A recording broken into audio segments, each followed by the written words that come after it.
क्या आपने कभी सोचा है कि जब हम जिम्मेदारी नहीं लेते तो हमारे कामों में क्या होता है? अक्सर हम अपनी क्षमताओं को कमजोर समझकर या डर और संदेह के चलते किसी चीज को करने से पीछे हट जाते हैं, बिना उसे आजमाने का मौका देने का। लेकिन क्या हम यह सोचते हैं कि ऐसे मौके पर हम कितना बड़ा मौका खो देते हैं? इस वीडियो में हम देखेंगे कि जब हम जिम्मेदारी से मुक्त करते हैं तो हम स्वयं को अपने पूरे पोटेंशियल को पहचानने और प्राप्त करने का मौका बर्बाद करते हैं। जिम्मेदारी लेने के बजाय हम अपने कामों को अधूरा छोड़कर स्वयं को नकारने से बचते हैं और इससे हमारे जीवन में निरंतर संकोच और आत्म संकट की भावना बनी रहती है।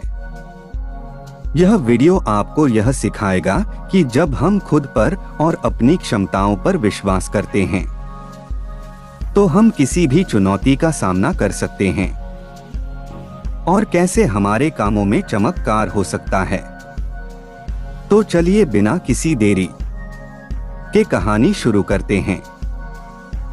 एक छोटा सा गांव था। उस गांव में एक व्यक्ति रहा करता था।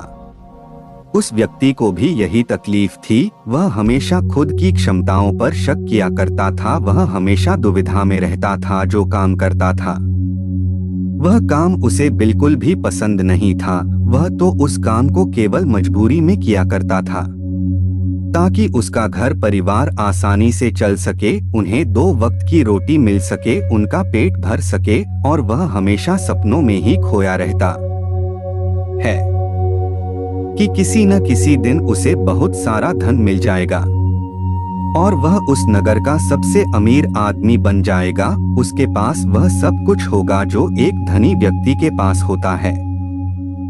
सारी सुख सुविधाएं होंगी, उसके किसी चीज की कोई कमी ना हो गए। मन में यही ख्याल लिए वह हमेशा अपने भगवान की पूजा किया करता। वह हमेशा यही सोचा करता कि मेरी ईश्वर के आशीर्वाद से उसके जीवन में चमत्कार घटेगा और वह बहुत धनी व्यक्ति बन जाएगा। इसीलिए वह दिन रात सुबह शाम केवल अपने इष्ट की पूजा करता, उनकी भक्ति में खोया रहता। और जब भी कोई उसे किसी कार्य के लिए कहता तो वह यही कहता, जो होगा वही करेंगे, मैं भला कौन हूँ, करने वाले तो सब वही है। लेकिन वास्तविकता में उसके मन के भीतर एक दुविधा थी। कुछ भी करने के लिए वह हमेशा दुविधा में फंसा रहता था। वह कभी किसी निर्णय पर पहुंच ही नहीं पाता था और जब भी वह किसी कार्य को पूर्ण नहीं कर पाता था तब भी उसके पास तरह तरह के बहाने हुआ करते थे। जैसे मैंने तो बहुत कोशिश की किंतु यह कार्य पूर्ण हो ही नहीं सकता, यह कार्य करना तो असंभव है, यह कार्य बहुत कठिन है। इस तरह की उसके पास कई तरह के बहाने थे जिससे वह खुद को समझा दिया करता। उसकी पत्नी और उसके घर वाले उसे ताना मारा करते, उसे तरह तरह की बातें सुनाया करते हैं, लेकिन वह व्यक्ति कुछ करने का नाम ही नहीं लेता था। एक दिन उसकी पत्नी उस व्यक्ति से कहती है, अरे तुम कुछ करते क्यों नहीं? आखिर हमारा परिवार ऐसे कब तक चलेगा? तुम जो मजदूरी करके पैसे लाते हो उसमें घर का खर्च नहीं चल पाता, आखिर तुम कुछ और काम क्यों नहीं करते? इस पर वह व्यक्ति कहता है, जैसे मालिक की इच्छा वह जैसा रखना चाहेंगे हमें वैसे ही रहना होगा। मैं चाहे कितना भी प्रयास क्यों न कर लो लेकिन मैं उससे अधिक धन नहीं कमा सकता जब तक कि मेरे मालिक ना चाहे। एक दिन उसका बच्चा बहुत बीमार पड़ गया और उसे अच्छे इलाज की आवश्यकता थी, लेकिन उस व्यक्ति के पास धन नहीं था।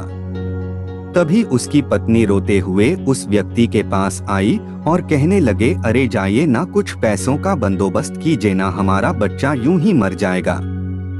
इस पर व्यक्ति कहता है, अरे पगली तू चिंता क्यों करती है, इसे कुछ नहीं होगा, मेरे ईश्वर मेरे साथ है। और वहीं से बचा ही लेंगे, वह ऐसा कुछ नहीं होने देंगे। आखिर में उनकी इतनी पूजा करता हूँ, दिन रात उनकी आराधना करता है, उनकी भक्ति करता हूँ, इसलिए हमारे बच्चे को कुछ नहीं होगा। तो चिंता मत कर। अपने पति की यह बात सुनकर उस व्यक्ति की पत्नी घर से बाहर निकला और उसने हर जगह हाथ पैर मारे, हर जगह लोगों से बात की, लोगों से धन मांगा, लोगों से मदद मांगी, लेकिन किसी ने उसकी मदद नहीं की। उसे कहीं से भी धन नहीं मिला और थक हार कर वह घर वापस आ गई। इधर वह व्यक्ति अपने ईश्वर के भजन गा रहा था, उनसे प्रार्थना कर रहा था कि वह उसके बच्चे को स्वस्थ कर। बच्चा पीड़ा के कारण लगातार रोए जा रहा था। उसकी पीड़ा असहनीय होती जा रही थी, जिस कारण उसका चीखना चिल्लाना और भी बढ़ता जा रहा था। काफी समय तक वह बच्चा चीखता चिल्लाता रहा, लेकिन उस व्यक्ति को तनिक भी फर्क नहीं पड़ा और अचानक उस बच्चे का चीखना चिल्लाना बिल्कुल शांत हो गया।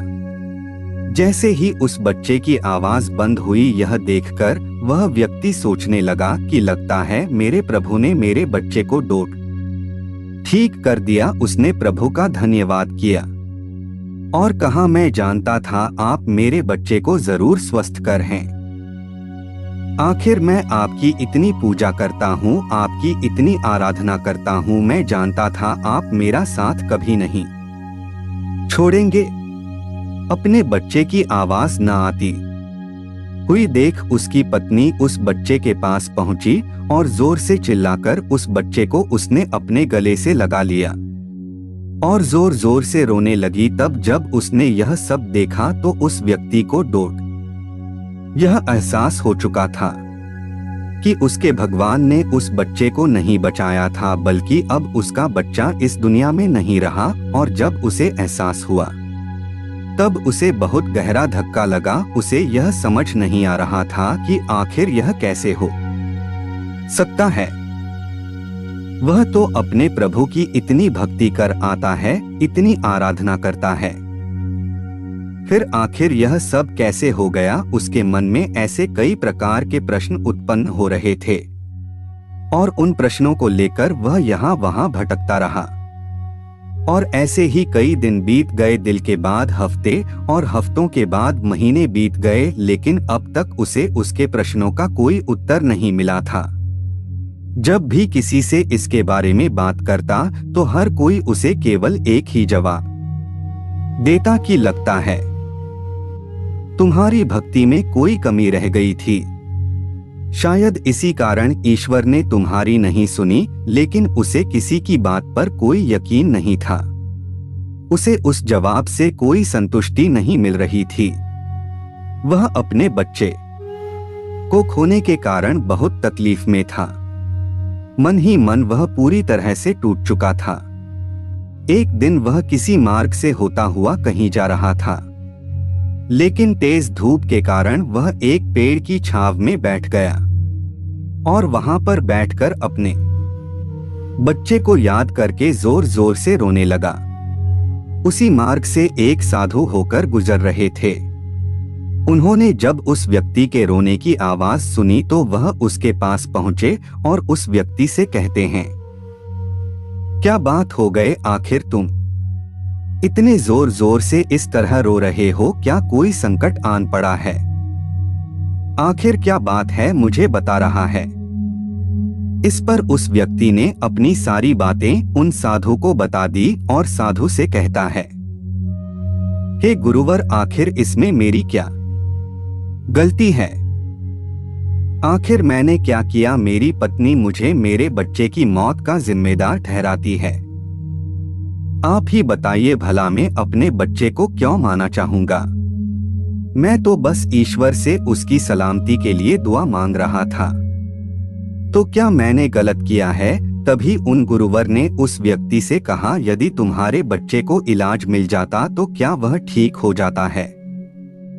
इस पर वह व्यक्ति कहता है, हाँ अवश्य ठीक हो जाता है। तभी वह साधु उस व्यक्ति से कहते हैं, तो आखिर तुमने इलाज क्यों नहीं करवाया? इस पर व्यक्ति कहता है, गुरुवर, मेरे पास इतना धन नहीं था कि मैं उसका इलाज करवा सकूं। तभी गुरुवर उस व्यक्ति से कहते हैं, तुम्हारे पास धन क्यों नहीं था? तभी वह व्यक्ति इसका जवाब देते हुए कहता है, गुरुवर, जहां मैं काम करता हूं वहां पर मुझे बहुत ही कम तनख्वाह मिलती है और इससे मेरा घर बड़ी मुश्किल से चल पाता है। ऐसे में मैं भला अधिक धन कहां से जोड़ सकता हूं? तभी वह व्यक्ति से कहते हैं, यदि तुम्हारी बच्चे की मृत्यु धन न होने के कारण हुई है तो तुम ईश्वर को क्यों दोष दे रहे हो? उसने तो नहीं कहा था कि तुम अधिक धन कमाओ। उसने तो तुमसे नहीं कहा था कि तुम वहीं पर काम करते रहो जहां पर तुम्हें कम तनख्वाह मिलती है। ईश्वर ने तो तुमसे नहीं कहा था कि तुम मेरे भरोसे बैठे। यह सुन व्यक्ति थोड़ा सा अचरज में पड़ गया। उसने उन साधुओं से कहा, गुरुवार, तो क्या हमें ईश्वर की मदद नहीं मांगनी चाहिए? क्या हमें उनकी पूजा आराधना नहीं करनी चाहिए? तभी वह व्यक्ति से कहते हैं, तुम्हारा ईश्वर कोई और नहीं बल्कि तुम्हारे भीतर है। वह तुम्हारी आंखों से देखते हैं, तुम्हारे ही हाथों से कार्य करते हैं, तुम्हारे ही पैरों से चलते हैं। और जब तुम्हें कुछ करने के लिए तैयार न हो तो वह तुम्हारी मदद कैसे कर सकते हैं? तुमने ही अपने ईश्वर को हाथ पर हाथ धरे रखने के लिए मजबूर कर दिया है। तभी वह व्यक्ति उनसे कहता है, ठीक है, आपकी बातें बड़ी भी लग रही है, लेकिन जो कुछ भी आप कह रहे हैं वह सब सत्य है। कहीं न कहीं मैं अंदर से जानता था कि मैं ही अपने बच्चे की मौत का जिम्मेदार हो। यदि मैंने थोड़ा और धन जुटा लिया होता, यदि मैंने थोड़ी सी मेहनत की होती, लोगों से मदद मांगी होती, तो अभी आज मेरा बच्चा जिंदा होता, मेरे साथ होता। इतना कहकर व्यक्ति जोर जोर से रोने लगा। कुछ देर रोने के बाद फिर से शांत होकर गुरु से कहता है, गुरुवर, जब भी मैं कोई कार्य करने जाता हूँ तो मेरे पास इतने साधन नहीं होते थे, नहीं धन होता था, न ही किसी का सहयोग मिलता था। और जब भी मैं कोई कार्य करने जाता तो मेरे मन में शंका होती, एक संकोच होता कि क्या मैं इस कार्य को कर सकूंगा या नहीं। तभी वह साधु उस व्यक्ति को एक पेड़ की तरफ इशारा करके कहते हैं, क्या तुम पेड़ पर चढ़ना जानते हो? व्यक्ति कहता है, नहीं गुरुवर, मैं आज कभी भी पेड़ पर नहीं चढ़ा और नहीं मैं पेड़ पर चढ़ना जानता हूँ, किंतु आप मुझसे यह क्यों पूछ रहे हैं? इस पर वह साधु कहते हैं, अभी बताता हूँ। उन्होंने पास में बैठे हुए एक कुत्ते को एक पत्थर मारकर क्रोध दिलाया और वह तुरंत ही पास वाले पेड़ पर चढ़कर बैठ गए। और अब उस कुत्ते के सामने वह व्यक्ति था। उस कुत्ते ने क्रोधित होकर उस व्यक्ति को दौड़ाया। उस व्यक्ति को कुछ समझ नहीं आ रहा था, वह बस तेजी से भागता जा रहा था। तभी उसे अचानक एक पेड़ नजर आए। वह व्यक्ति उस पर जाकर तुरंत चढ़ बैठा। कुछ देर बाद जब कुत्ता वहां से शांत होकर चला गया, तब साधु उस व्यक्ति के पास आए और उस व्यक्ति से कहते हैं, क्या हुआ? तुम तो कह रहे थे कि तुम्हें पेड़ पर चढ़ना नहीं आता, फिर तुम इस पेड़ पर कैसे चढ़ गए? इस पर व्यक्ति कहता है, गुरुवर, न जाने क्यों लेकिन अचानक ही मैं इस पेड़ पर चढ़ बैठा। मैं नहीं जानता यह मैंने कैसे किया, लेकिन मुझे अपनी जान बचाने के लिए यह करना ही पड़ा। इस पर वह साधु तो मुस्कुराने लगे और उस व्यक्ति से कहते हैं, मजबूरी व्यक्ति से सारे काम करा लेती है, फिर चाहे वह उसे कार्य पसंद हो या ना हो। जब तुम्हारी जान पर बन आई तो तुम इस पेड़ पर चढ़ बैठे। आखिर उस वक्त तुमने अपने ईश्वर को क्यों नहीं याद किया? तुम्हें उन्हें अपनी मदद के लिए क्यों नहीं बुलाया? तुम चाहते तो वहीं पर बैठकर अपने ईश्वर को याद कर सकते थे, उन्हें अपनी रक्षा के लिए बुला सकते थे, लेकिन तुमने ऐसा नहीं किया। तुम अपनी जान बचाने के लिए उस पेड़ पर बड़ी सरलता से चढ़ गए, क्योंकि बात तुम्हारी जान की थी। लेकिन जब तुम्हारे बच्चे की जान दांव पर लगी थी, तब तुम ईश्वर से आराधना कर रहे थे, उनसे प्रार्थना कर रहे थे कि वह तुम्हारे बच्चे की जान बचा लें। तुम अपनी जिम्मेदारी से भाग रहे थे, पर अगर तुम उस जिम्मेदारी को निभाते तो आज हालत कुछ और होती। उन साधुओं की ऐसी कड़वी बातें सुनकर व्यक्ति मन ही मन और दुखी हो गया। वह जोर जोर से फूट फूट कर रोने लगा और कहता है, गुरुवर आप सत्य कहते हैं, मैं ही अपने बच्चे की मौत का जिम्मेदार हूं। मुझे ऐसा नहीं करना चाहिए था, मुझे और अधिक धन जोड़ना चाहिए था। यदि मैंने ऐसा कर लिया होता तो मैं आज अपने बच्चे को बचा पाता, लेकिन अब क्या करूं, मुझे कुछ समझ इस पर वह साधु उस व्यक्ति से कहते हैं, अब तुम मुझे यह बताओ कि आखिर तुम इतने कम गहरे पानी में किस तरह से डूबकर मर सकते हो। यदि तुम चाहते तो सीधे खड़े होकर इस परिस्थिति का सामना कर सकते थे, और तुम्हें यह भी एहसास हो जाता कि इस नदी में पानी केवल तुम्हारे कंधे तक ही है, और तुम्हें इस तरह से इतनी मेहनत करने की कोई आवश्यकता नहीं पड़ती। नहीं तुम घबराते और नहीं इस परिस्थिति से भागने का प्रयास करते, किंतु तुम्हें हमेशा से के एक डर का सामना किया है, और वह यह है कि यदि तुम नदी में गिरे और तुम्हें तैरना नहीं आता तो तुम्हारी मृत्यु निश्चित है। और यही कारण है कि तुम सही स्थिति का पता नहीं लगा पा रहे थे, तो यह तक पता नहीं लगा पाए कि आखिर इस नदी में पानी कितना गहरा है। एक बार फिर साधु उस व्यक्ति को नदी से बाहर लाए और थोड़ा देर इंतजार करने के बाद उन्होंने एक बार फिर उस व्यक्ति को उस नदी में धक्का दे दिया। अब की बार उस व्यक्ति को उस स्थिति का पता चल चुका था। यह जानता था कि आप जैसे ही वह अपने आप को स्थिर कर लेगा, जैसे ही अपने आप को अपने पैरों पर खड़ा कर लगा, ये पानी केवल उसके कंधों तक ही आएगा। और उसने बिल्कुल ऐसा ही किया, वह सीधा खड़ा हो गया। तभी साधु उस व्यक्ति से कहते हैं, क्या तुम्हें अब अपने मन को मजबूत करने का मंत्र मिल चुका है या नहीं? इस पर वह व्यक्ति कहता है, हाँ मैं समझ चुका हूँ कि अपने मन को मजबूत किस तरह से किया जाए। आगे गुरुदेव उस व्यक्ति से कहते हैं, अब तुम समझे, इस दुनिया में कुछ भी करना इतनी बड़ी समस्या नहीं है। समस्या तो यह है कि हम कुछ करना ही नहीं चाहते। जब भी हमें डर लगे या कोई समस्या खड़ी हो तो हमें उसमें उतर कर देखना चाहिए, उसका आकलन करना चाहिए, उसे समझना चाहिए, जब तक कि वह समस्या संभावना न बन जाए और तुम्हारे भीतर से उस परिस्थिति का सामना करने का डर निकल न जाए। ऐसे ही हमारा मन मजबूत होता है। आज तुम्हारे पानी का डर समाप्त हुआ है, लेकिन वास्तविकता तो यह है कि तुम अब भी तैरना नहीं जानते, और जब तक तुम तैरना नहीं जान सकोगे तुम गहरे पानी में उतर नहीं सकोगे। इसलिए मेरी एक बात हमेशा याद रखना, इस संसार में ऐसा कुछ नहीं है जो तुम नहीं कर सकते हैं, बस तुम्हें तुम्हारे साथ खड़े होना आवश्यक है, तुम्हें अपना साथ देना आवश्यक है।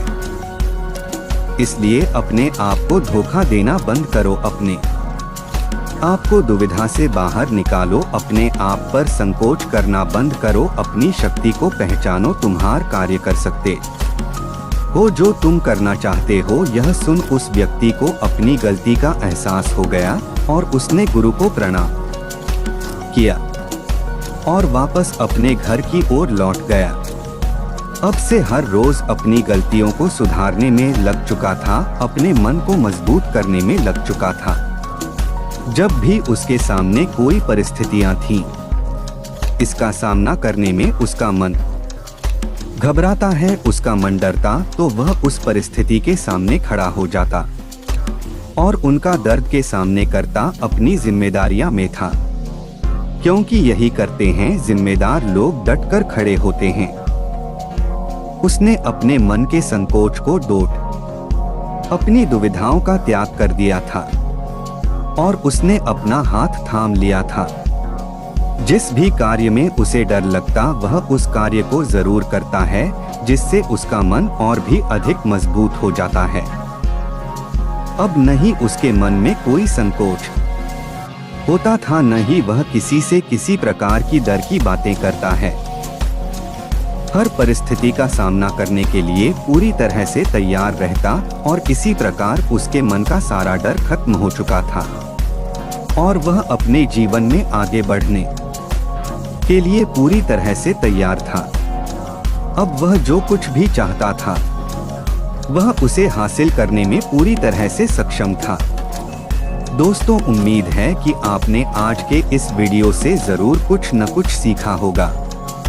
तो इस वीडियो को अपने दोस्तों के साथ शेयर करना ना भूलें और अगर आप ऐसी ही गौतम बुद्ध की कहानियों को लिखित रूप में पसंद करते हैं तो चैनल को सब्सक्राइब जरूर करें। तो चलिए मिलते ऐसे ही एक और नई वीडियो में, तब तक के लिए अपना ख्याल रखें।